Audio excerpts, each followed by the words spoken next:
This is Carola DeVille, and you're watching Inkwife TV. I put out a video a few weeks ago on a Star Wars tattoo that I was working on, and I have gotten to do the final session on that tattoo. The whole process took 4 sessions. In the first session, we did a very light outline. You can see some of the outlines in the TIE Fighter still, and we began the black shading. In the second session, we completed the black and gray shading, and what you're looking at right now is the third session where I began putting in the blue and the details on the Death Star and the X-Wing fighters and some of their laser beams shooting out. So this is a quick refresh, kind of a fast forward through that last Star Wars video that I put out, and then you will begin seeing the progress that was made most recently to finish the tattoo.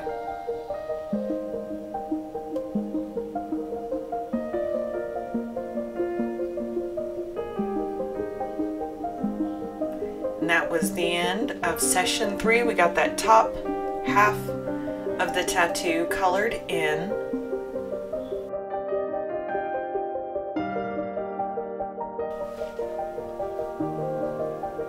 And here we are ready to begin our last session. I began by coloring in the Galactic Republic logo. That was going to be red. Well, it is red. It's not going to be anymore. It is. But it's pretty boring to watch me fill in stuff, so I'm not going to show a whole lot of solid color packing.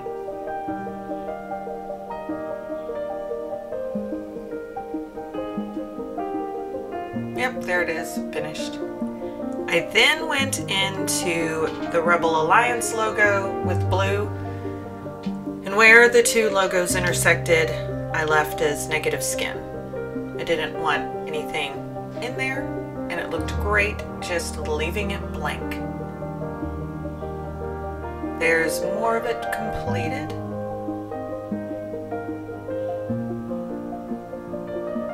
As I edged it into where the black had been put in before, a lot of the lines didn't meet up exactly, so I'll go back in later and clean that up. But after I got those logos all colored in, I began to drop some dark and light blues into the background on that's a planet right now that I'm coloring. You can't really see it well. I mean, you can see the horizon a bit under my finger on the right hand side. That's a bit of the edge of the horizon. When you see the tattoo in completion, you can recognize that it's a planet. And I'm putting the sky glow on the edge of that right in here. After I had completed the Rebel Alliance logo, I thought to myself that it did not stand out quite well enough against the black background. So I went all around the edge with an 11 round liner and put in a light blue outline around it. It gives it a little bit of a glow and straightens up any wobbles also in the edge of the logo, because you know, when you're just magging in 2 colors against each other, sometimes it's hard to get the edges nice and crisp. And this little light blue highlight helps to solve that problem and to give the logo a little bit more interest instead of just being a flat medium blue. And I will do the same thing with the Republic logo later, but I'll point that out when I get to it. This was the part of the tattoo that I have been the most excited and waiting for, is the shading in of this TIE Fighter here in the front and the explosion behind it. I first began by putting some gray washes into the wings so that it would have a little bit of shape to it. One of the wings is going to be mostly gray and the other one will have some light reflected off of it, and it's got a really super cool effect.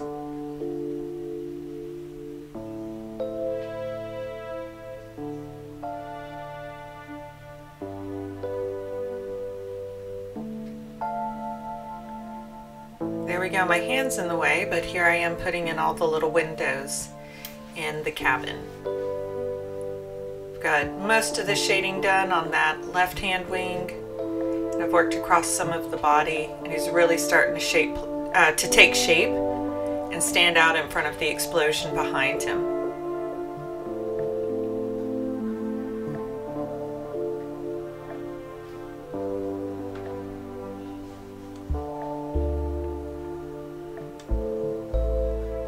Just to put some final shadows on that last wing, and I think I will be ready to move on to some color. I apologize for my hand being in the way. It's just the way that it goes sometimes. Next I went with some true gray on that left wing to give it a bit of a metallic look.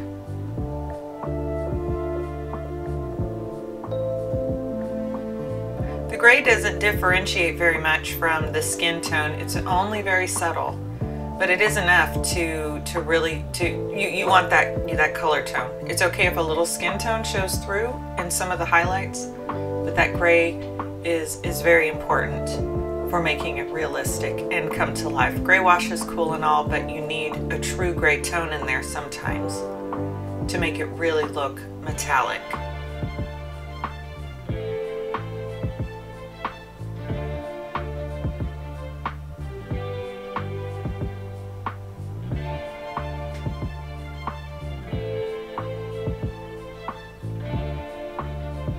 Here I went in, got out my 11 round liner to put the gray highlights onto the wings and the body of the ship. I'll go back in with more highlights later, but the gray highlights are important. I feel when you're doing anything three-dimensional, obviously you need at least 3 colors for the distance and, you know, perception. I felt like it needed more shadow at the end of it, so after I'd gotten all the gray in there, I went back with a darker gray wash to add more shadows to it. And now this is really what I was here to see, is the building of this explosion. So I have run this explosion like 8 times normal speed really fast because I just thought it was really cool to watch the whole thing build. So I felt that I would share it with you, force you guys to watch it with me. It's really not that long of a clip. The client wanted the explosion to be red and orange tones, so I started with the outside edge of it using a burgundy to blend that burgundy into the blue and blacks in the background.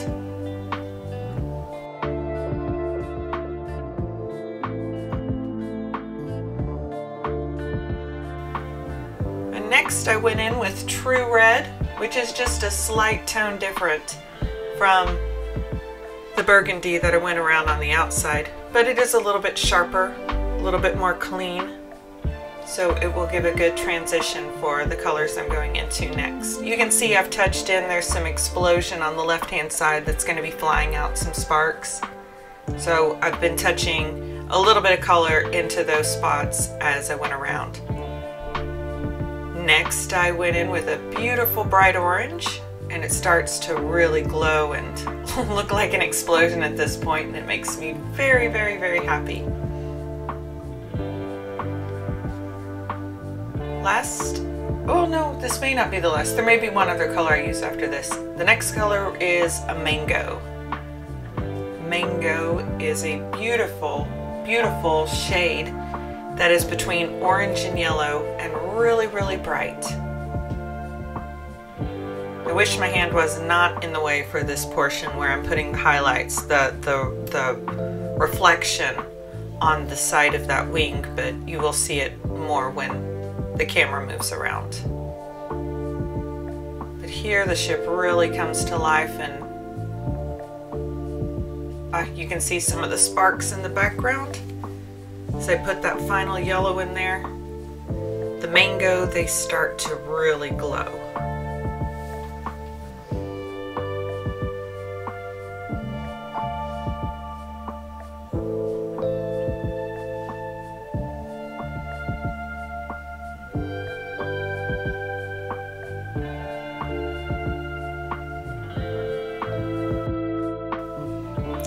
I promised to make that Republic logo stand out more, and here's where I do that. I went around the edge of that logo with an orange.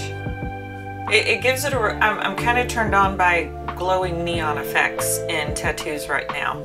I've been adding as many super neon bright highlights to the tattoos I've been doing that I can get away with, just because I'm fascinated with, you know, how much of a glowing effect can I get. You know how Thomas Kincaid would make those paintings that looked like they're kind of, you know, like they're neon and glowing.